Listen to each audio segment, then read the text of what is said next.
డాబా మీది నుండి బట్టలు తీసుకురావడానికి వెళ్లిన మంజుకి డాబా పైన చిన్న చిన్న కాగితాలు కనపడ్డాయి.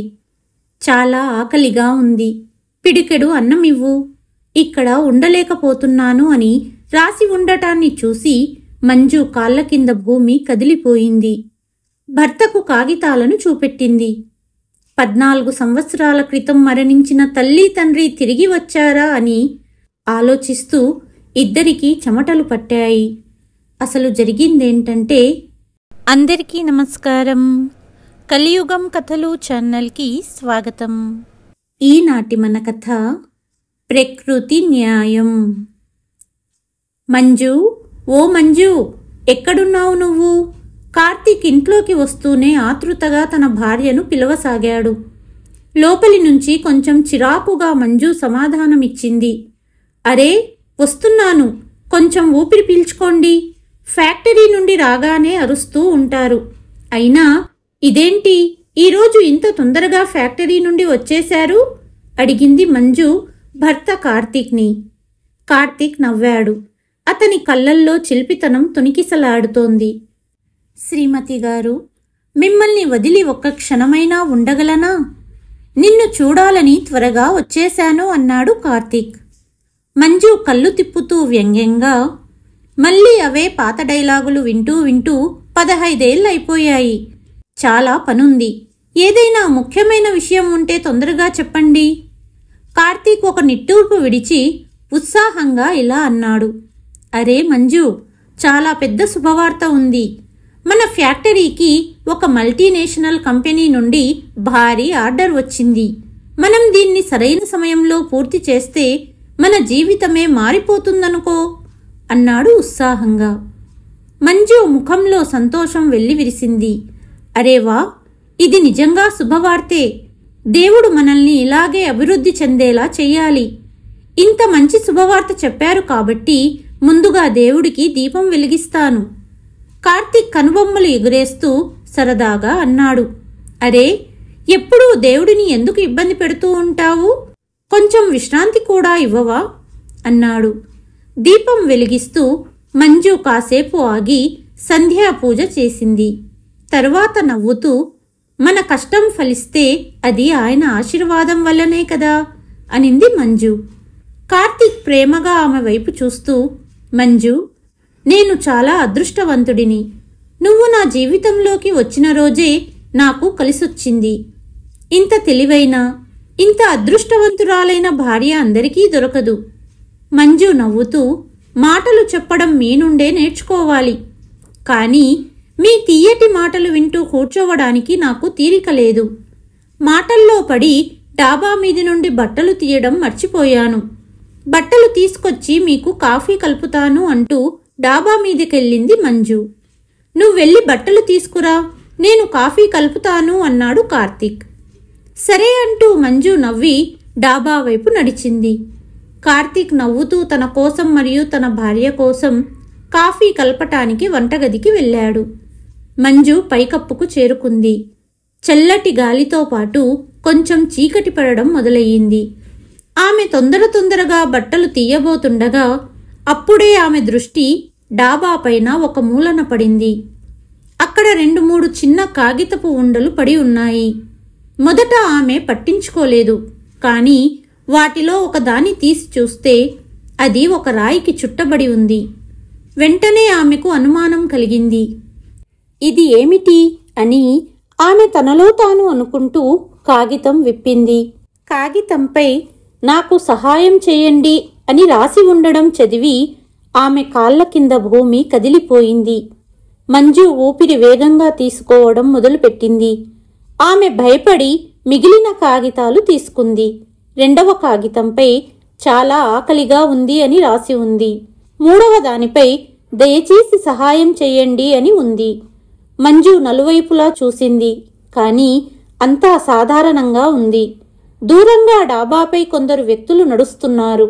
దూరంగా ఒక ఇంటి నుండి టీవీ శబ్దం వినిపిస్తోంది. కానీ ఎటువంటి అనుమానాస్పదమైన విషయం కనిపించలేదు. ఎవరు రాశారు? ఏం జరుగుతోంది? మంజు ముఖంలో ఆశ్చర్యం అలుముకుంది. అన్నిటికంటే విచిత్రమైన విషయం ఏమిటంటే ఆమె ఈ ప్రాంతానికి వచ్చి కేవలం 2 నెలలు మాత్రమే అయ్యింది. ఆమెకు ఇక్కడ ఎవ్వరూ తెలియదు. చుట్టుపక్కల వారితో కేవలం లాంఛనప్రాయమైన పలకరింపులు మాత్రమే ఉన్నాయి. మరి ఈ కాగితాలు ఎవరు విసురుతున్నారు? ఆమె ఆగలేకపోయింది. వెంటనే పైకప్పు అంచుకు వెళ్లి కిందకు తొంగి నలువైపులా చూసింది. ఆమె గుండె వేగంగా కొట్టుకోవటం మొదలుపెట్టింది. ఆమె ఏదో చెడు జరగబోతోందనే భయంతో తొందరగా బట్టలు మడిచి ఆమె క్రిందకు దిగి నేరుగా కార్తీక్ దగ్గరికి వెళ్ళింది. కార్తీక్ అప్పుడే సోఫాలో కూర్చొని కాఫీ తాగుతున్నాడు. ఆమెను చూడగానే నవ్వుతూ, వచ్చావా? ఇదిగో నీ కాఫీ కూడా సిద్ధంగా ఉంది అన్నాడు. కాని మంజు ముఖంలో ఉన్న ఆందోళన కార్తీక్ను ఆశ్చర్యపరిచింది. అరే, ఏం జరిగింది? ఇంత భయపడిపోయావు? అప్పుడు మంజు వణుకుతున్న చేతులతో కాగితాలు అతని ముందు పెట్టింది. ఇదిగో చూడండి, పైకప్పు మీద దొరికాయి. ఎవరో రాళ్లకు చుట్టి విసిరారు. కార్తీక్ కాగితాలు విప్పి చదవసాగాడు. తరువాత నవ్వుతూ అన్నాడు, అరే, నీ కొడుకే రాసి ఉండవచ్చు. ఇంత సీరియస్గా తీసుకోవలసిన అవసరం లేదు. ఈ రోజుల్లో పిల్లలు యూట్యూబ్లో చూసి కొత్త ప్రాంక్లు నేర్చుకుంటున్నారు. బహుశా మన అబ్బాయి కూడా మనపై అలాంటి ప్రాంక్ చేస్తున్నాడేమో. మంజు వెంటనే, లేదు కార్తీక్, ఇది జోక్ కాదు. ధీరజ్ హ్యాండ్ రైటింగ్ నాకు తెలుసు. పైగా ఈ విషయం ఎంత విచిత్రంగా ఉంది. ఎవరైనా ఎందుకు ఇలా రాళ్లకు చుట్టి సహాయం కోసం అడుగుతారు? కార్తీక్ కాగితాలు మళ్లీ చూసి, నువ్వు చెప్పేది నిజమే, కానీ చుట్టుపక్కల పిల్లలు ఆడుకుంటూ అలా విసిరి ఉండవచ్చు. మీరు విషయాలను తేలికగా ఎందుకు తీసుకుంటారు కార్తీక్? నిజంగా ఎవరైనా ఇబ్బందుల్లో ఉంటే? మంజు చిరాకుగా అంది. సరే, కంగారు పడకు. రేపు మళ్లీ పైకప్పు మీదికి వెళ్ళి చూద్దాం. అప్పుడు కూడా అలాంటిదేమైనా దొరికితే ఇది ఎవరు చేస్తున్నారో చూద్దాం. కార్తీక్ సమాధానం మంజుకి సంతృప్తికరంగా అనిపించలేదు. కానీ సరే అని ఆమె తల ఊపింది. ఉదయం కాగానే కార్తీక్ ఫ్యాక్టరీకి వెళ్ళిపోయాడు. కానీ మంజు మనసు ఇంటి పనుల్లో నిలవలేదు. మధ్యాహ్నం అయ్యేసరికి ఆమె అప్రయత్నంగా పైకప్పు వైపు అడుగులు వేసింది. డాబాపైకి వెళ్ళాక చూపులు నలువైపులా చూశాయి. అప్పుడే టక్ అని ఒక చిన్న శబ్దం వినిపించింది. ఏదో ఆమె దగ్గరికి వచ్చి పడింది. మంజు గుండె వేగంగా కొట్టుకోవడం మొదలుపెట్టింది. ఆమె వెంటనే కిందకు చూసింది. మళ్లీ అదే. మరొక కాగితం రాయికి చుట్టబడి ఉంది. ఆమె చేతులు వణికాయి. ఇది జోక్ కాదు, నిజంగా ఎవరో సహాయం కోసం అడుగుతున్నారు. ఆమె వెంటనే కాగితం విప్పింది. ఆంటీ, చాలా ఆకలిగా ఉంది. దయచేసి ఏదైనా తినడానికి ఇవ్వండి అని అందులో రాసి ఉంది. మంజు భయపడి పైకప్పు అంచుకు వెళ్లి కిందకు తొంగి చూసింది. ఈసారి వారి వెనుకటి ఇంటి పెరటి వైపు గోడ దగ్గర ఒక సన్నగా బలహీనంగా ఉన్న అమ్మాయి నిలబడి ఉంది. వయస్సు 10 ఏళ్లు ఉంటుంది. చిరిగిపోయిన పాత బట్టలు, ముఖంపై దుమ్ము పేరుకుపోయి ఉంది. కళ్ళల్లో ఒక వింత భయం. మంజు ఉన్నది ఫస్ట్ ఫ్లోర్ డాబా పైన. అందుకే మంజు కాగితం చేతిలో పట్టుకొని కిందకు వంగి బిగ్గరగా అంది, ఇది నువ్వే విసిరావా? ఆ అమ్మాయి తల ఊపింది. ఆంటీ, చాలా ఆకలిగా ఉంది అనింది అమ్మాయి. మంజు హృదయం కరిగిపోయింది. నీ ఇంట్లో ఎవ్వరూ లేరా అని అడిగితే ఆ అమ్మాయి, లేదు, అందరూ బయటికి వెళ్లారు. నేను ఇంట్లో ఒంటరిగా ఉన్నాను. 2 రోజులుగా ఏమీ తినలేదు అని చెప్పింది. 2 రోజులుగా ఈ పాప ఏమీ తినలేదా? ఇది ఎంత దారుణం! ఆగు, నేను నీకోసం ఏదైనా తినడానికి తీసుకొస్తాను అని అంటూనే ఆమె వెనక్కి తిరగబోతుండగా ఆ అమ్మాయి బిగ్గరగా అంది, లేదాంటీ, గేటుకు తాళం వేసుంది. నేను వెనకటి పెరట్లో ఉన్నాను. గేటు వరకు రాలేను. మీరు ఇక్కడి నుండే విసిరేయండి. మంజు ఆలస్యం చెయ్యకుండా మెట్ల వైపు పెరిగెత్తింది. తొందరగా వంటగదిలోకి వెళ్లి వేడివేడి రొట్టెలు, కూర ప్యాక్ చేసి పైకప్పు నుండి వంగి ఆ అమ్మాయి వైపు చూసింది. ఆగు, నేను భోజనం పంపిస్తాను అని చెప్పి ప్యాక్ చేసిన భోజనం ఒక తాడుకు కట్టింది. తర్వాత మెల్లగా దానిని కిందకు దించింది. ఆ అమ్మాయి తొందరగా భోజనం పట్టుకొని క్షణాల్లో తినడం మొదలుపెట్టింది. నెలల తరబడి ఆకలితో ఉన్నట్టుగా తొందరగా తినేసింది. ప్రతి ముద్దతో ఆమె కళ్ళల్లో ఉపశమనం కనిపించింది. మంజు పైకప్పు నుండి ఆమెను చూస్తూ ఉండిపోయింది. మంజు అనుమతి లేకుండానే ఆమె కళ్ళల్లో నీళ్లు తిరిగాయి. భగవంతుడా, ఈ చిన్న పాప ఏ పరిస్థితుల్లో జీవిస్తుంది? మంజు పైకప్పుపై నిలబడి ఆ అమ్మాయిని చూస్తూ లోతైన ఆలోచనల్లో మునిగిపోయింది. ఆ అమ్మాయి ఆకలితో రొట్టె ముక్కలను మింగేస్తున్న తీరు మంజు హృదయాన్ని కలిచివేసింది. ఈ పాప ఎవరు? ఆమె ఇంటి సభ్యురాలైతే ఆమెతో ఇలా ఎందుకు ప్రవర్తిస్తారు? ఒకవేళ పని మనిషి అయితే ఇంత చిన్న వయస్సులో ఆమెను ఇలా ఒంటరిగా ఎందుకు వదిలేశారు? ఈ ప్రశ్నలు మంజు మెదడులో ప్రతిధ్వనిస్తున్నాయి. మంజు మనసు కలత చెందింది. రాత్రయింది, కానీ మంజుకి నిద్ర పట్టట్లేదు. ప్రతిసారి కళ్ళు మూసుకుంటే అదే అమాయకపు పాప ముఖం కళ్ళ ముందు కనపడేది. ఉదయమయ్యింది, కానీ ఆమె మనస్సు ఇంటి పనుల్లో నిలవలేదు. మధ్యాహ్నం కాగానే ఆమె మళ్ళీ వంటగదిలోకి వెళ్ళి వేడి అన్నం, పప్పుతో పాటు కొంచెం స్వీట్ కూడా పెట్టి వేగంగా పైకప్పుకు వెళ్ళింది. కిందకు తొంగి చూసింది, కానీ పాప కనిపించలేదు. పాపా, విను, ఎక్కడున్నావు అంటూ పిలిచింది. ఎటువంటి సమాధానం రాలేదు. అప్పుడు అకస్మాత్తుగా ఆమెకు పెరటి మూలన ఉన్న రేకుల షెడ్డు కనపడింది. బహుశా షెడ్డులో పాప నిద్రపోతోంది అనుకుంది. మంజు మెల్లగా తాడును క్రిందకి దించి భోజనం షెడ్డు దగ్గరికి చేర్చింది. తాడుతో అలిగిడి చేసింది. తరువాత అక్కడే నిలబడి చూస్తూ ఉండిపోయింది.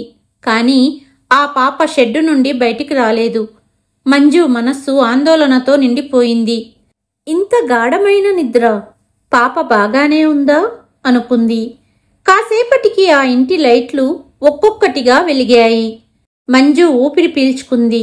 అంటే ఇంటి వాళ్ళు తిరిగి వచ్చారు.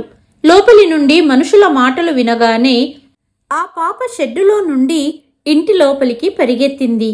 సరే, కనీసం ఇప్పుడు ఆమె కడుపు నిండా తింటుంది అని మంజు తనను తాను ఓదార్చుకుని కిందకు వచ్చింది. రాత్రి భోజన సమయంలో మంజు భోజనం పళ్ళెం తీయగానే కార్తీక్ చమత్కరిస్తూ అన్నాడు, చివరికి మా శ్రీమతి నవ్వారు, లేకపోతే 2 రోజులుగా ఆ పాప గురించి బెంగతో ఎండిపోయిన గాలిలా అయిపోయారు అన్నాడు. మంజు అతన్ని కోపంగా చూసింది. మీరు ఎప్పుడూ ఎందుకు జోకులు వేస్తారు? నేను నిజంగా బాధపడుతున్నాను కార్తీక్. ఒక్కసారి ఆలోచించండి, మన కూతురు ఈ పరిస్థితుల్లో ఉండవలసి వస్తే? కార్తీక్ గంభీరంగా ఆమె వైపు చూశాడు. నువ్వు చెప్పేది నిజమే, కానీ ఇప్పుడు వాళ్ళ ఇంటి వాళ్ళు వచ్చేశారు కదా. కనీసం ఇప్పుడు ఆమె ఆకలితో నిద్రపోదు. మంజు నెమ్మదిగా తల ఊపింది. అవును, కానీ కార్తీక్, నాకు ఇంకా ఏదో బాగోలేదు అనిపిస్తోంది. ఆ పాప అక్కడ సంతోషంగా లేదు. కార్తీక్ ఆమె మాటను తేలికగా తీసుకుంటూ అన్నాడు, అరే, ఎక్కువ ఆలోచించకు. బహుశా ఆమె ఏదైనా చిన్న పట్టణం లేదా గ్రామం నుండి వచ్చి ఉండవచ్చు. నగరం యొక్క కొత్త వాతావరణానికి అలవాటు పడలేకపోతోంది. కార్తీక్ మాటలు నిజమే అనిపించాయి, కానీ ఆమె మనస్సులోని ఆందోళన తగ్గలేదు. మరుసటి రోజు మళ్లీ మంజు రోజులాగే పైకప్పుకు వచ్చింది. కానీ ఈరోజు ఆమె దృష్టి ముందు కంటే ఎక్కువ అప్రమత్తంగా ఉంది. అసలు ఆ పాప ఎవరు? పాపకు ఏమి జరుగుతోందో తెలుసుకోవాలని ఆమె అనుకుంది. కానీ అక్కడి దృశ్యం మారిపోయింది. ఈరోజు ఆ పాప నిన్నటిలా పెరట్లో కూర్చోలేదు. ఆమె ఇంటిలో అటూ ఇటూ తిరుగుతోంది. ఇంటి చిన్న చిన్న పనులు చేస్తోంది. అప్పుడప్పుడు బట్టలు మడత పెడుతోంది. ఎవరైనా పిలిస్తే లోపలికి పరిగెత్తుతోంది. కాసేపటికి అలసిపోయి వెనకటి పెరట్లో వచ్చి కూర్చుంది. అంతలోనే ఇంటి లోపలి నుండి ఒక చిన్న అబ్బాయి బయటకి వచ్చాడు. 7 ఏళ్ల నుండి 8 ఏళ్ల వయసు ఉంటాడు. ఆ అమ్మాయి కంటే చాలా మంచి బట్టలు వేసుకున్నాడు. అతని చేతిలో ఒక పళ్ళెం ఉంది. అందులో కాస్త అన్నం, పప్పు, చిందరవందరగా కూర ఉన్నాయి. ఆ అబ్బాయి పళ్ళెంలోని ఒక ముద్దను నోట్లో పెట్టుకున్నాడు. తర్వాత ఆ అమ్మాయి ముఖం మీద విసిరాడు. ఆ అమ్మాయి ముఖంలో సంతోషం మెరిసింది. ఆమె పళ్ళెం చేతిలోకి తీసుకుని షెడ్డు వైపు వెళ్ళిపోబోతుండగా అకస్మాత్తుగా ఆమె కాలు జారింది. ఆమె నేలపై పడిపోయింది మరియు ఆమెతో పాటు పళ్ళెం కూడా పడిపోయింది. మొత్తం ఆహారం మట్టిలో కలిసిపోయింది. ఆమె కళ్ళల్లో భయం నిండింది. ఆమె భయంతో అటూ ఇటూ చూసింది మరియు పళ్ళెంలోని మిగిలిన ఆహారాన్ని తీయడానికి ప్రయత్నించసాగింది. కానీ అప్పుడే లోపలి నుండి ఒక స్త్రీ తుఫానులా పరిగెత్తుకుంటూ బయటికి వచ్చింది. కళ్ళల్లో కోపం, ముఖంలో క్రూరత్వం నిండి ఆ అమ్మాయి చెంపపై గట్టిగా ఒక చెంప దెబ్బ కొట్టింది. సిగ్గులేనిదానా, నా ప్రాణాలు తీస్తున్నావు, ఎందుకు చావవు? సరిగ్గా నడవలేవా? పొగరు ఎక్కువయ్యి అన్నాన్ని కింద పడేశావు. ఇక తినడానికి ఏమీ దొరకదు, ఆకలితో చస్తే బుద్ధి వస్తుంది అంటూ ఆ స్త్రీ నోటితో పాటు చేతులు కూడా కదులుతున్నాయి. ఇదంతా చూస్తున్న మంజు కళ్ళ ముందు చీకటి అలుముకుంది. ఆమె గుండె కలిచివేసింది. కోపంతో ఆమె ఒక్కసారిగా బిగ్గరగా కేక వేసింది. పాపను ఎందుకు కొడుతున్నావు? చిన్న పిల్ల అని కూడా చూడకుండా కొడుతున్నావు అంటూ కేక వేసింది మంజు. కింద నిశ్శబ్దం అలుముకుంది. ఆ స్త్రీ చెయ్యి గాలిలోనే ఉండిపోయింది. ఆ స్త్రీ తడబడుతూ అటూ ఇటూ చూసి తరువాత కోపంగా కాలు నేలకేసి బాదుకుంటూ గదిలోకి తిరిగి వెళ్ళిపోయింది. కానీ ఆశ్చర్యకరమైన విషయం ఏమిటంటే అంత దెబ్బలు తిన్న తర్వాత కూడా ఆ అమ్మాయి గొంతు నుండి ఒక్క మాట కూడా రాలేదు. ఆమె చిన్న చిన్న కళ్ళల్లో నొప్పి మరియు శూన్యం ఉంది. ఆమె ఈ బాధకు అలవాటు పడినట్లుగా ఆమె ఎటువంటి ప్రతిఘటన చూపలేదు, ఎటువంటి ఫిర్యాదు చెయ్యలేదు. నెమ్మదిగా తన మురికి చిరిగిపోయిన గౌనుతో కళ్ళు తుడుచుకుంది మరియు ఏమీ మాట్లాడకుండా నేలపై పడిన అన్నాన్ని తీయడానికి ప్రయత్నించింది. పైనుండి ఆగు అని మంజు అనింది. ఆ అమ్మాయి చెయ్యి నిలిచిపోయింది. ఆమె భయపడిన కళ్ళతో పైకి చూసింది. అది తినకు, నేను నీకు భోజనం తీసుకొస్తాను అనింది మంజు. ఆ అమ్మాయి క్షణంసేపు తటపటాయించింది, కానీ తరువాత తలదించుకుంది. మంజు వేగంగా క్రిందకు పరిగెత్తింది. ఆమె నేరుగా వంటగదిలోకి వెళ్లి ఒక బాక్సులో అన్నం పప్పు నింపి తొందరగా పైకప్పుకు తిరిగి వచ్చింది.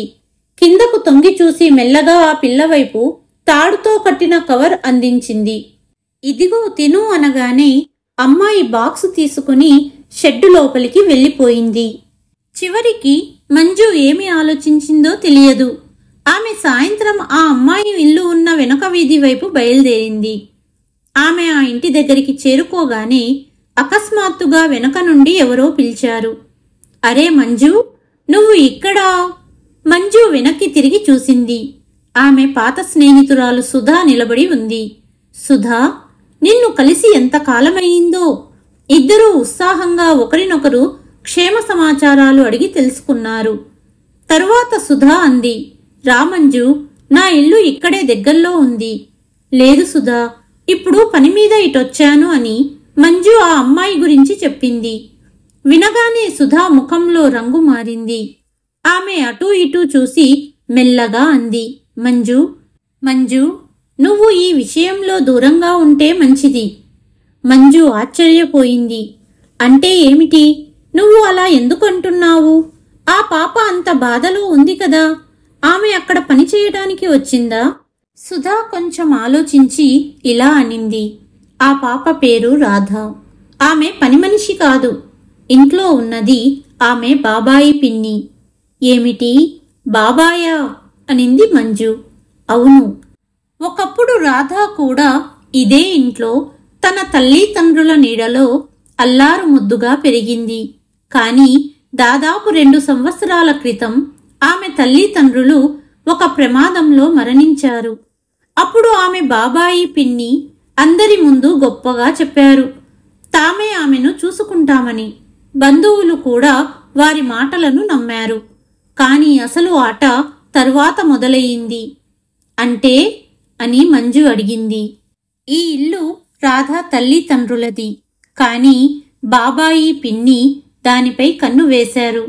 ఆ ఇల్లుతో సహా ఆ పాపకు రావాల్సిన ప్రతిదీ కాజేయడానికే వారు పని పాట లేని బాబాయి రాధను చూసుకునే నెపంతో ఇక్కడికి వచ్చారు. కూతురిలా పెంచవలసిన తనని పనిమనిషిని చేశారు. మంజు రక్తం మరిగిపోయింది. వీళ్ళు మనుషులా, రాక్షసులా? రాక్షసులే అనుకో అని సుధా చేదుగా అంది. రోజంతా ఆమెతో ఇంటి పనులన్నీ చేయిస్తారు. బదులుగా కడుపు నిండా భోజనం కూడా పెట్టరు. రేష్మ ఆమె పిన్ని ఆమెకు శత్రువులా తయారయ్యింది. పిన్ని కొడుకు బంటి వదిలేసిన ఎంగిలినే రాధ తినాలి. తమ కొడుకును మంచి ఇంగ్లీష్ మీడియం ప్రైవేట్ స్కూల్లో చదివిస్తారు. రాధను దగ్గరలోని గవర్నమెంట్ స్కూలుకు పంపిస్తారు. అది కూడా కేవలం చూపించుకోవడానికే.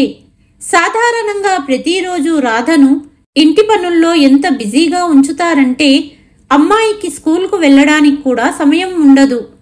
అంతేకాదు, వీళ్ళు ఎక్కడికైనా వెళ్ళినప్పుడు తమ కొడుకును తీసుకువెళ్తారు. కానీ రాధను 2-3 రోజులు ఆకలితో దాహంతో ఇంట్లో బంధించి వెళ్ళిపోతారు. మంజుకి గుండె బరువెక్కింది. మేము చాలాసార్లు సహాయం చేయాలనుకున్నాము అని సుధా కొనసాగించింది. కానీ రాధ పిన్ని రేష్మ ప్రతిసారి గొడవకు దిగుతుంది. ఇది మా ఇంటి విషయం, ఎవరైనా జోక్యం చేసుకుంటే వారికి మంచిది కాదు అని అంటుంది. అందుకే చాలామంది మౌనంగా ఉండిపోయారు. మంజు ఇక వినలేకపోయింది. ఆమె పిడికిళ్ళు బిగించాయి. అంటే ఏం జరిగినా చూస్తూ ఉండడమేనా? ఈ అన్యాయం ఇలాగే కొనసాగుతుందా? సుధా మౌనంగా ఉంది. కానీ మంజు మనసులో అలజడి చెలరేగింది. ఇక ఆమె అక్కడ ఎక్కువసేపు ఉండలేకపోయింది. నేరుగా ఇంటికి వచ్చి కార్తీక్కు అంతా చెప్పింది. మంజు మాటలు విని కార్తీక్ కూడా కోపంతో ఊగిపోయాడు. ఇది మరీ దారుణం మంజు, వీళ్ల మీద పోలీస్ కంప్లైంట్ ఇద్దాము. అక్కడే ఉన్న 12 ఏళ్ల మంజు కొడుకు కూడా అవునన్నాడు. అవునాన్న, మనం పోలీసులకు చెప్పాలి. మరుసటి ఉదయం కార్తీక్ ఫోన్ చేసి పోలీసులకు సమాచారం ఇచ్చాడు. కొద్దిసేపటికే పోలీసులు వచ్చారు. పోలీసులు ఆ ఇంటికి చేరుకున్నప్పుడు రేష్మ మరియు ఆమె భర్త ఆశ్చర్యపోయారు. వారు పోలీసులను చూసి తడబడ్డారు. ఇన్స్పెక్టర్ కఠినమైన స్వరంతో అడిగాడు, ఆ పాప ఎక్కడ ఉంది? అడిగాడు ఇన్స్పెక్టర్. ఏ పాప? అనింది రేష్మ. మీరు పనిమనిషిగా పెట్టుకున్న ఆ చిన్న పాప. అరే లేదు ఇన్స్పెక్టర్, మీకు ఎవరో తప్పుడు ఫిర్యాదు చేశారు. తను మా పనిమనిషి కాదు, మేము ఆమెను కూతురిలా చూసుకుంటాము అన్నారు పిన్ని బాబాయి. మంజు ఈ అబద్ధం భరించలేకపోయింది. కూతురిలానా? ఎవరైనా తమ కూతురును ఆకలితో ఉంచుతారా? అసలు ఎవరు తమ కూతురుని పనిమనిషిగా చూస్తారు? పసిపిల్లలను ఇంత దారుణంగా కొడతారా? అదే సమయంలో చుట్టుపక్కల వాళ్ళు కూడా గుమిగూడారు. అంతలో పొరుగువారు కూడా ముందుకు వచ్చి రాధను ఎలా హింసించేవారో చెప్పారు. రేష్మకు మాటలు రాలేదు. ఆమె మొదట పోలీసులను తప్పుదోవ పట్టించడానికి ప్రయత్నించింది. అరే, ఇదంతా అబద్ధం. ఈ చుట్టుపక్కల వాళ్ళు మమ్మల్ని చూసి అసూయపడుతున్నారు. ఆమె మా పాపే, మేమెందుకు హింసిస్తాము? కానీ పోలీసులు రాధను చూసినప్పుడు ఆమె శరీరంపై గాయాల గుర్తులు, సన్నగా బలహీనంగా ఉన్న శరీరం, భయంతో వణుకుతున్న కళ్ళు అన్నీ నిజం చెప్పేశాయి. వీధిలో నిలబడిన వాళ్ళు కూడా కోపంగా ఉన్నారు. కనీసం ఈ పాపతో మనుషుల్లాగైనా ప్రవర్తించండి అని ఒక పొరుగువాడు అన్నాడు. రాధ పరిస్థితి చూసి ఇన్స్పెక్టర్ ముఖం కఠినంగా మారింది. విషయం తీవ్రంగా ఉందని పోలీసులకు అర్థమయ్యింది. ఇన్స్పెక్టర్ కఠినమైన స్వరంతో అన్నాడు, పాపను తీసుకురండి, ఇక ఆమె ఇక్కడ ఉండదు. రేష్మ వణికిపోయింది. ఆమె భర్త కూడా పోలీసుల ముందు మోకాళ్లపై కూర్చున్నాడు. సార్, పొరపాటు జరిగింది, ఇకపై జాగ్రత్తగా ఉంటాము, మమ్మల్ని క్షమించండి. రేష్మ కూడా ఏడుస్తూ, ఇన్స్పెక్టర్ గారు, మా పరువు పోతుంది, జరిగిన దానిని క్షమించండి అంటూ ప్రాధేయపడింది. కానీ పోలీస్ ఇన్స్పెక్టర్ కఠినంగా మాట్లాడుతూ చర్యలు తప్పకుండా ఉంటాయి అన్నాడు. పోలీసులు రాధను తమ రక్షణలోకి తీసుకున్నారు మరియు ఆమె బాబాయి పిన్నీలను కూడా అదుపులోకి తీసుకున్నారు. మంజు రాధను పోలీస్ జీపులో కూర్చోవడం చూసినప్పుడు ఆమె కళ్ళు చెమర్చాయి. పోలీసులు వెళ్లిపోయిన తరువాత అందరూ తమ తమ ఇళ్లకు తిరిగి వెళ్లారు. కానీ కాసేపటి తర్వాత పోలీసులు పిన్ని బాబాయిని పాపతో సహా ఇంటికి తిరిగి పంపించారని తెలిసింది. దీనికి మంజు మరియు కార్తీక్ ఆశ్చర్యపోయారు. నిజానికి రాధ బాబాయి పిన్ని పోలీసులకు లంచం ఇచ్చి రాజీ చేసుకోవాలని చెప్పడంతో పోలీసులు ఎటువంటి కఠిన చర్యలు తీసుకోలేదు. మంజు మనసులో అలజడి చెలరేగింది. మంజుతో సహా చుట్టుపక్కల వాళ్ళందరూ పోలీసులు కొద్దిపాటి డబ్బు కోసం తమ విశ్వాసాన్ని అమ్ముకున్నారని అర్థం చేసుకున్నారు. కార్తీక్ మంజు ముఖంలో ఆవరించిన ఆందోళనను గ్రహించాడు. ఇక చింతించకు మంజు, ఇంత జరిగిన తర్వాత వారు ఇక రాధతో ఏమీ తప్పుగా ప్రవర్తించే ధైర్యం చెయ్యరు అన్నాడు కార్తీక్. అదే ఆలోచిస్తున్నాను, కానీ ఎందుకో మనసు కలతగా ఉంది అనింది మంజు. కార్తీక్ ఆమె భుజం తట్టాడు. ఎక్కువగా ఆలోచించి నీ ఆరోగ్యం పాడు చేసుకోకు, ఇక కొంచెం విశ్రాంతి తీసుకో అన్నాడు కార్తీక్. మంజు సరే అని తల ఊపి వంటగది వైపు నడిచింది. అప్పుడే ఆమె మొబైల్ మోగింది. ఆమె స్క్రీన్పై చూసింది. తన అన్నయ్య నుండి ఫోన్. హలో అన్నయ్య. ఫోన్ అవతలి నుండి ఆందోళనగా ఉన్న స్వరం వినిపించింది. మంజు, అమ్మ ఆరోగ్యం బాగోలేదు, డాక్టర్కి చూపించాము. డాక్టర్లు ఎక్కువ రోజులు లేవు, త్వరగా దగ్గరి వాళ్లను పిలవమన్నారు. అమ్మ నిన్ను చూడాలంటుంది, వీలైతే కొన్ని రోజులు రాగలవా అన్నాడు మంజు అన్నయ్య. మంజు గొంతు బొంగురుపోయింది. సరే అని చెప్పింది.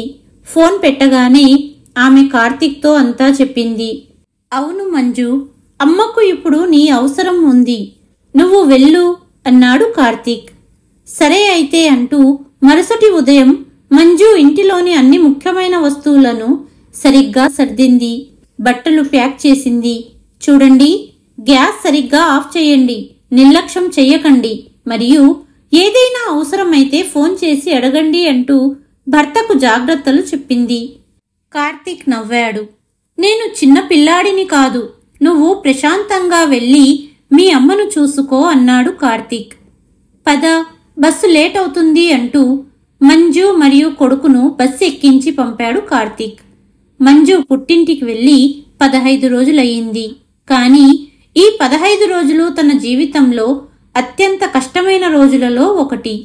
తల్లి పరిస్థితి ఇంత దారుణంగా మారుతుందని ఊహించలేదు. డాక్టర్లు ఎంత ప్రయత్నించినా మంజు తల్లి బ్రతకలేదు. తల్లి అంత్యక్రియలు తర్వాత కొద్ది రోజుల్లో తిరిగి ఇంటికి వచ్చింది మంజు. అకస్మాత్తుగా ఒక ఆందోళన మంజు హృదయాన్ని చుట్టుముట్టింది. రాధ ఎలా ఉందో? దాదాపు 15 రోజులయ్యింది. ఆమెను చూడలేదు. తెలియకుండానే రాధ మంజు హృదయానికి చాలా దగ్గరయ్యింది. మంజు వెంటనే పైకప్పు వైపు పరిగెత్తింది. పైకప్పుకు చేరుకున్నాక వెనుకటి ఇంటి వైపు చూసింది. కాని ఎదురుగా ఉన్న దృశ్యం ఆమె గుండె వేగాన్ని పెంచింది. ఇంటి లైట్లు ఆరిపోయి ఉన్నాయి. నిశ్శబ్దం అలుముకుంది. ఇదేమిటి? ఆమె నలువైపులా చూసింది. రాధ కనిపించలేదు. ఇంట్లో ఎటువంటి కదలిక లేదు. ఆమె మనస్సు భయపడింది. ఈ ఇంట్లో ఎవరూ లేరా? రాధ ఎక్కడికి వెళ్ళింది?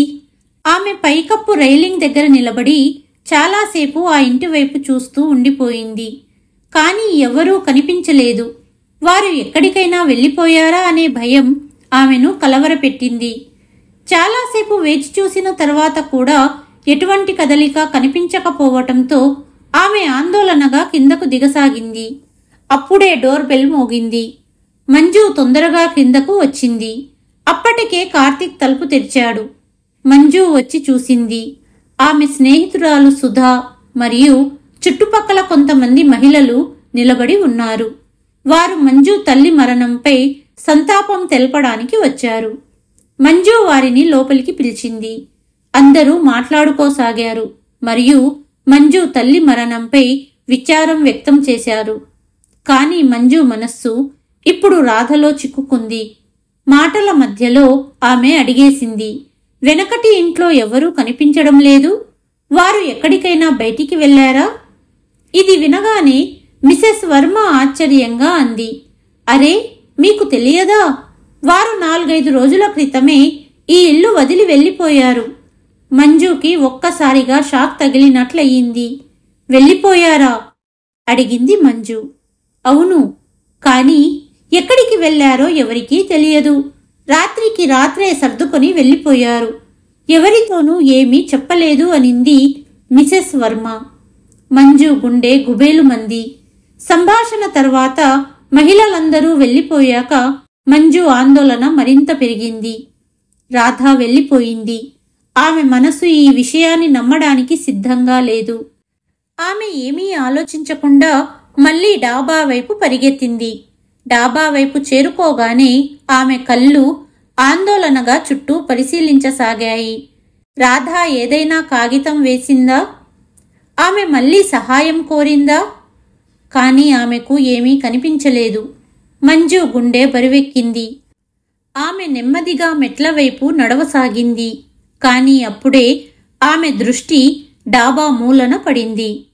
అక్కడ చాలా కాగితపు ముక్కలు చిందరవందరగా పడి ఉన్నాయి. బహుశా రాధ చిన్న చిన్న రాళ్లకు చుట్టి విసిరి ఉండవచ్చు. మరియు గాలి వల్ల కాగితాలు విడిపోయి మూలన పోగయ్యాయి. మంజు తొందరగా కాగితాల వైపు పరిగెత్తింది. ఒక్కొక్కటిగా ఆ కాగితాలను తీసి చదవడం మొదలుపెట్టింది. ఆంటీ, మీరెక్కడున్నారు? ఆంటీ, పిన్ని నన్ను ఈరోజు చాలా కొట్టిందాంటీ. వీళ్ళు నన్ను చంపేస్తారు. ఆంటీ, మేము ఇక్కడి నుండి వెళ్ళిపోతున్నాము. మీరు ఎక్కడ ఉన్నారు? మంజు చేతులు వణికాయి. రాధ ఆమెను పిలుస్తోంది. ఆమెను వెతుకుతోంది. కాని ఆమె అక్కడ లేదు. ఆమె కళ్ళ ముందు చీకటి అలుముకుంది. గుండె ఆగిపోతున్నట్లుగా అనిపించింది. కాగితాలను గట్టిగా గుండెకు హత్తుకొని ఆమె అక్కడే నేలపై మోకాళ్లపై కూర్చుని వెక్కి వెక్కి ఏడ్చింది. ఆమెలో కోపం ఒక ఉప్పెనలా వచ్చింది. ఆ రోజు పోలీసులు న్యాయం చేసి ఉంటే రాధకు ఈ పరిస్థితి వచ్చేది కాదు. ఇది ఎలాంటి చట్ట వ్యవస్థ? రాధ ఈ దుస్థితికి ఆమె బాబాయి, పిన్ని మాత్రమే కాదు, అవినీతి పరులైన వ్యవస్థ కూడా కారణం. మంజు ఇంకా ఏడుస్తూనే ఉంది. ఆమె కన్నీళ్లు తుడుచుకొని బరువైన హృదయంతో కిందకు దిగింది. కాని ఈరోజు ఆమె తనలో ఒక ప్రతిజ్ఞ చేసుకుంది. నేను నా కొడుకు ధీరజ్ను నిజాయితీపరుడైన అధికారిని చేస్తాను. ఇలాంటి అవినీతిని అరికట్టేలా చేస్తాను అనుకుంది. రోజులు గడిచాయి. 12 సంవత్సరాలు గడిచిపోయాయి. మంజు ఇప్పుడు అనాథ పిల్లల సేవలో తన జీవితాన్ని గడుపుతోంది. రాధకు సహాయం చేయలేకపోయాననే అపరాధ భావం ఇప్పటికీ ఆమె హృదయాన్ని తొలిచేస్తోంది. కాని ఆమె ఈ బాధను తనలో దాచుకునే బదులు ఒక కొత్త దిశకు మళ్లించింది. ఎవ్వరూ లేని పిల్లలకు ఆమె సహాయం చేస్తోంది. ఆ రోజు కూడా ఆమె అనాథాలయం నుండి అలసిపోయి ఇంటికి తిరిగి వచ్చింది. అప్పుడే ఎవరో తలుపు తట్టారు. తలుపు తెరవగానే అకస్మాత్తుగా 20 నుండి 22 సంవత్సరాల వయస్సున్న ఒక అమ్మాయి వేగంగా వచ్చి లోపలికి దూరి సోఫా వెనుక దాక్కుంది. మంజు ఆశ్చర్యపోయింది. అరే, నువ్వెవరు అని ఆమె అడిగింది. ఆ అమ్మాయి వేగంగా ఊపిరి పీల్చుకుంటోంది. ఆమె ముఖంలో ఆందోళన స్పష్టంగా కనిపిస్తోంది. మంజు గమనించింది. ఆమె పెళ్లి దుస్తులు ధరించి ఉంది. అరే, ఈ అమ్మాయి ఇక్కడ? మంజుకి ఇంకా ఏమీ అర్థం కాలేదు. అంతలోనే తలుపు గట్టిగా తట్టారు. ఎవరుండవచ్చు? ఆమె నెమ్మదిగా తలుపు తెరిచి బయటకు తొంగి చూసింది. బయట 2 అపరిచిత వ్యక్తులు నిలబడి ఉన్నారు. మీరు ఎవరినైనా అమ్మాయిని చూశారా? వారిలో ఒకరు కఠినమైన స్వరంతో అడిగాడు. ఆమె పెళ్లి నుండి పారిపోయింది. పెళ్లి దుస్తుల్లో ఉంది. మంజు కాసేపు కంగారు పడింది. కాని క్షణంసేపు ఆలోచించి తర్వాత నిశ్చయంగా అంది, లేదు లేదు, ఇక్కడికి ఎవ్వరూ రాలేదు. 2 వ్యక్తులు అనుమానంగా ఆమెను చూశారు. కాని వారు వెనక్కి తిరిగి వెళ్ళిపోయారు. మంజు వెంటనే తలుపు మూసి గడియ పెట్టింది. ఆమె నెమ్మదిగా ఆ అమ్మాయిని పిలిచింది.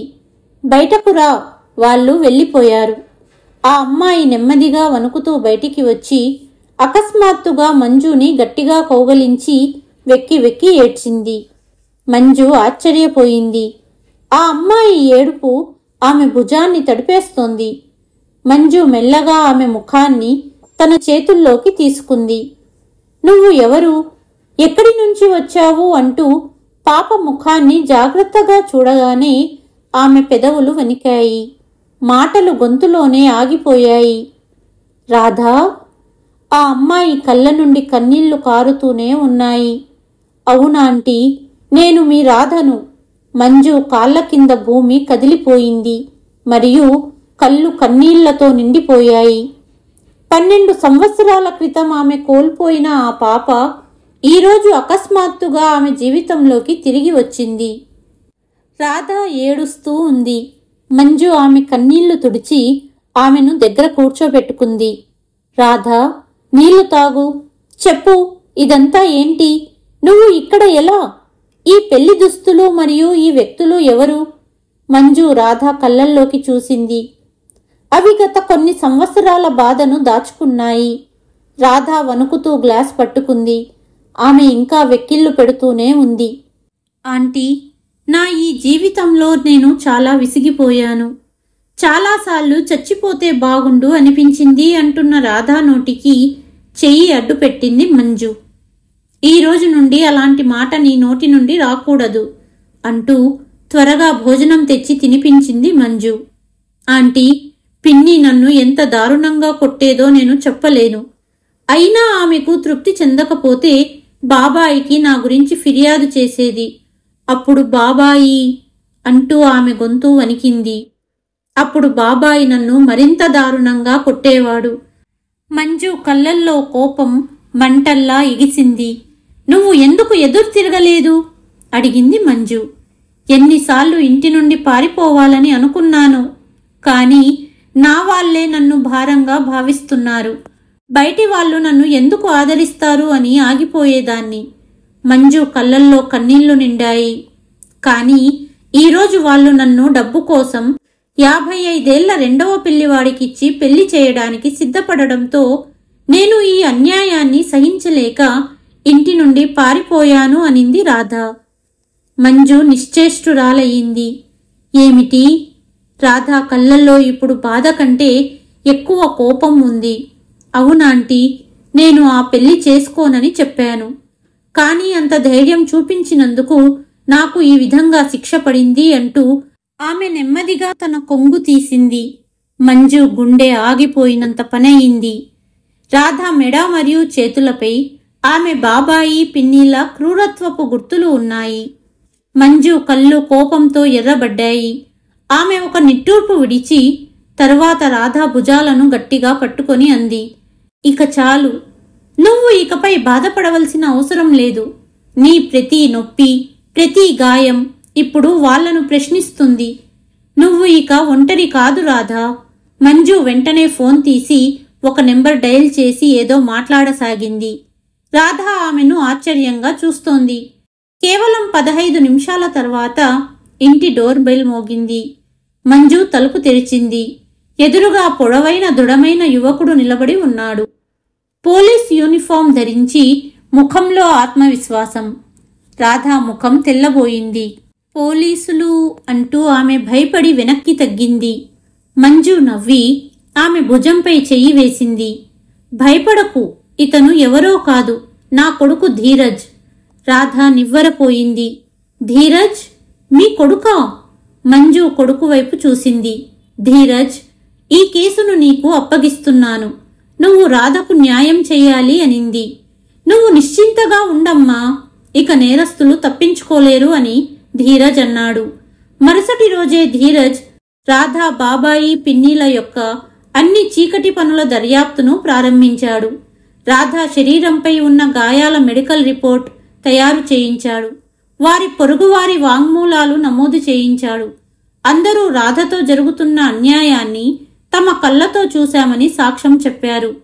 ధీరజ్ తన బృందాన్ని పంపి వారి పాత బ్యాంకు లావాదేవీలు, ఆస్తి పత్రాలు మరియు లావాదేవీల దర్యాప్తును ప్రారంభించాడు. కొన్ని గంటల్లోనే సాక్ష్యాల కుప్ప పేరుకుపోయింది. ఇంతా వెలుగులోకి వచ్చిన తర్వాత ధీరజ్ కోపంతో, వీళ్ళు చట్టాన్ని ఆటలా భావిస్తున్నారు, కానీ ఇప్పుడు అసలు ఆట మొదలవుతుంది అని రాధా పిన్ని బాబాయిల మీద కేసు రిజిస్టర్ చేశాడు ధీరజ్. ఆ తర్వాత రాధా బాబాయి పిన్నీలను విచారణ కోసం పోలీస్ స్టేషన్కు పిలిపించారు. మొదట ఇద్దరూ అన్ని ఆరోపణలు అబద్ధమని చెప్పారు మరియు తాము రాధను బాగా చూసుకున్నామని అన్నారు. కానీ అన్ని సాక్ష్యాలు వారి ముందు ఉంచగానే బాబాయి పిన్నిల ముఖం పాలిపోయింది. వారు ధీరజ్ కాళ్లపై పడి క్షమించమని వేడుకున్నారు. ఎంత డబ్బు కావాలో అడుగు, ఇస్తాము అన్నారు. ఈ మాట విని ధీరజ్కు మరింత కోపం వచ్చింది. ఇక క్షమాపణ కాదు, న్యాయం జరుగుతుంది. పోలీసులు ఇద్దరిని అదుపులోకి తీసుకున్నారు మరియు వారిపై కోర్టులో కేసు నడిపించే ప్రక్రియను ప్రారంభించారు. 6 నెలలు కోర్టులో కేసు నడిచింది. రాధా పిన్ని బాబాయిలకు చెరో 8 సంవత్సరాల జైలు శిక్ష మరియు రాధా ఆస్తి మొత్తం రాధా పేరున బదిలీ చేసేట్టు కోర్టు తీర్పు చెప్పింది. రాధా ఇప్పుడు సురక్షితంగా ఉంది. ఇక ఆమెకు ఎలాంటి ప్రమాదం లేదు. గడిచిన 6 నెలల్లో మంజు కుటుంబంతో రాధా బాగా కలిసిపోయింది. రాధా ఇప్పుడు మంజు గారితో కలిసి ఇంటి పనులన్నీ చేసేది. కానీ మంజు మరియు కార్తీక్ను కలవరపెడుతున్న విషయం ఏమిటంటే రాధకు ఇప్పుడు ఎవ్వరూ లేరు. తనని ఒంటరిగా వదలలేరు. ఇప్పుడేం చెయ్యాలి? ఒంటరిగా ఎక్కడ ఉంటుంది? రాత్రయింది. ఇద్దరికీ నిద్ర పట్టట్లేదు. అటూ ఇటూ దొల్లుతూనే ఉన్నారు. ఇప్పుడు వారు రాధను ఎక్కడికి వెళ్ళనివ్వాలని అనుకోవడం లేదు. కానీ మనస్సులో ఒక భయం కూడా ఉంది. వయస్సుకొచ్చిన అమ్మాయిని తమ ఇంట్లో ఉంచుకుంటే సమాజం ప్రశ్నించడానికి ఎక్కువ సమయం పట్టదు. ఈ ప్రశ్న ఇద్దరి మనసుల్లోనూ ప్రతిధ్వనిస్తోంది. కానీ ఎవ్వరూ ముందుగా మాట్లాడే ధైర్యం చెయ్యలేకపోతున్నారు. అకస్మాత్తుగా మంజు కార్తీక్ వైపు తిరిగి నెమ్మదిగా ఇలా అనింది. కార్తీక్, రాధా గురించి నేను మీతో కొంచెం మాట్లాడాలి. కార్తీక్ ఆమె వైపు చూసి నవ్వుతూ ఇలా అన్నాడు. అరే, నేను కూడా నీతో రాధా గురించి మాట్లాడాలనుకుంటున్నాను. నేను ఆలోచిస్తున్నాను, రాధను ఈ ఇంటి కోడలిగా చేసుకుంటే ఎలా ఉంటుంది? మంజు ఆశ్చర్యంగా అతన్ని చూడసాగింది. నేను కూడా మీతో అదే విషయం చెప్పబోతున్నాను. కార్తీక్ ఆశ్చర్యపోయాడు. నిజమా? మంజు నవ్వుతూ తల ఊపింది. అవును, ఉదయాన్నే ధీరజ్తో మాట్లాడాలనుకున్నారు ఇద్దరు. మంజు మరియు కార్తీక్ ఉదయాన్నే ధీరజ్ గదిలోకి వెళ్లారు. వారు ధీరజ్తో రాధా గురించి మాట్లాడాలనుకున్నారు. కానీ వారు తలుపు తెరవగానే అక్కడ ధీరజ్ లేడు. ఉషా బాత్రూంకి వెళ్లి ఉంటాడని ఊహించారు. మంజు గదిలో చూసింది. ధీరజ్ మొబైల్ ఎప్పుడూ లాక్ చేసి ఉంటుంది. ఈరోజు అన్లాక్ చేసి ఉంది. మంజు అలా మొబైల్ తీసింది. కానీ ఆమె దృష్టి స్క్రీన్పై పడగానే క్షణం సేపు ఆగిపోయింది. మొబైల్ స్క్రీన్పై ఒక చిత్రం ఉంది మరియు ఆ చిత్రం మరెవరిదో కాదు, రాధది. మంజు ఆశ్చర్యంగా వెంటనే కార్తీక్కి సైగ చేసింది. కార్తీక్ దగ్గరికి వచ్చి మొబైల్ స్క్రీన్ చూడగానే నవ్వాడు. ఓ, అయితే ఇది విషయం. అప్పుడే బాత్రూం తలుపు తెరుచుకుంది మరియు ధీరజ్ టవల్తో చేతులు తుడుచుకుంటూ బయటికి వచ్చాడు. తన తల్లిదండ్రులను తన ఫోన్తో నిలబడి ఉండడం చూడగానే అతను నివ్వెరపోయాడు. అమ్మా, నాన్న, మీరెందుకు నా ఫోన్లో చూస్తున్నారు? ఏమీ లేదు, మా కోడలు ఎలా ఉంటుందో చూస్తున్నాము అంతే అన్నాడు కార్తీక్. ధీరజ్ ముఖం సిగ్గుతో ఎర్రగా మారింది. నువ్వు మాకు మంచి సర్ప్రైజ్ ఇచ్చావు ధీరజ్. మంజు నవ్వుతూ అతనికి మొబైల్ చూపిస్తూ అంది. అమ్మా, ఈ 6 నెలలు రాధను గమనించాను. నేను ఎలాంటి క్వాలిటీస్ ఉన్న అమ్మాయి భార్యగా కావాలనుకున్నానో అవన్నీ రాధలో చూశాను. ముఖ్యంగా పెద్దవాళ్లకు ఇచ్చే గౌరవం.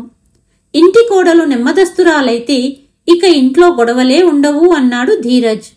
మంజు మరియు కార్తీక్ కళ్ళల్లో ఒక చెప్పలేని ప్రశాంతత నిండిపోయింది. కానీ ముందుగా ఆమె ఇష్టాన్ని తెలుసుకోవాలి. ఈ విషయం ఆమెనే అడగాలనుకుంటున్నాను అంటూ ధీరజ్ బయటికి వచ్చాడు. అప్పటికే రాధా కూడా స్నానం చేసి దేవుడిని పూజించింది. ఆమె వంటగదిలోకి వెళ్లబోతుండగా ధీరజ్ నెమ్మదిగా ఆమెను పిలిచాడు. రాధా. రాధా వెనక్కి తిరిగి చూసింది. ధీరజ్ కొంచెం తటపటాయించాడు. కాని తర్వాత ధైర్యం తెచ్చుకొని ముందుకు వచ్చాడు. నేను నిన్ను నా జీవితంలో భాగం చేసుకోవాలనుకుంటున్నాను అని చెబితే నీ సమాధానం ఏమిటి? రాధా కళ్ళు ఆశ్చర్యంతో పెద్దగా అయ్యాయి. పెదవులు వణికాయి. మంజు మరియు కార్తీక్ ఊపిరి బిగబట్టారు. రాధా ఆశ్చర్యంగా అంది. మీరు నన్ను ఆట పట్టిస్తున్నారు. ధీరజ్ కళ్ళల్లో గంభీరత ఉంది. రాధా, నేను నీతో అలాంటి జోక్ ఎప్పటికీ చెయ్యను.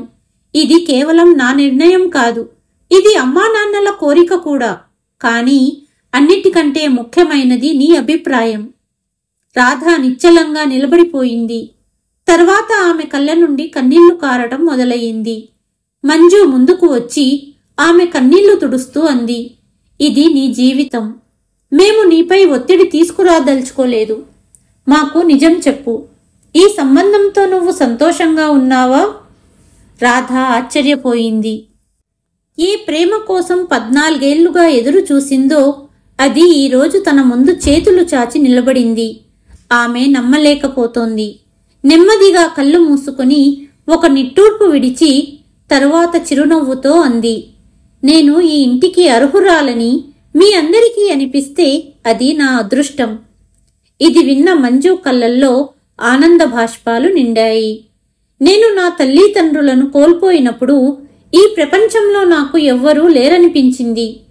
కానీ ఇక్కడ ఈ ఇంటికి వచ్చిన తరువాత దేవుడు నాకు నా అమ్మా నాన్నలను మళ్ళీ తిరిగి ఇచ్చాడని, కేవలం వారి రూపాన్ని మార్చాడని అనుకున్నాను. మీకంటే మంచి కుటుంబం నాకు ఎక్కడ దొరుకుతుంది? మంజు మరియు కార్తీక్ ఒకరినొకరు చూసుకొని నవ్వుతూ తమ కోడలు మరియు కొడుకును కౌగలించుకున్నారు. సమీర్ మరియు రాధల వివాహం చాలా వైభవంగా జరిగింది.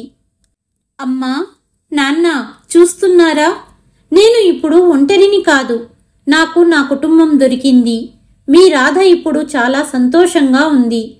ఆకాశం వైపు చూస్తూ రాధ అలా అనగానే ఆమె మాటలకు సమాధానమిస్తున్నట్లుగా ఆకాశంలో ఒక నక్షత్రం మెరిసింది. ప్రకృతి న్యాయం. ఈ కథ మీ అందరికీ నచ్చిందని భావిస్తున్నాను. కథ కనుక నచ్చినట్లయితే తప్పకుండా లైక్ చేసి షేర్ చేయండి. కామెంట్ రూపంలో మీ అభిప్రాయాలను తెలియచేయండి. మరి ఒక కథతో మళ్ళీ కలుస్తాను. అంతవరకు సెలవు.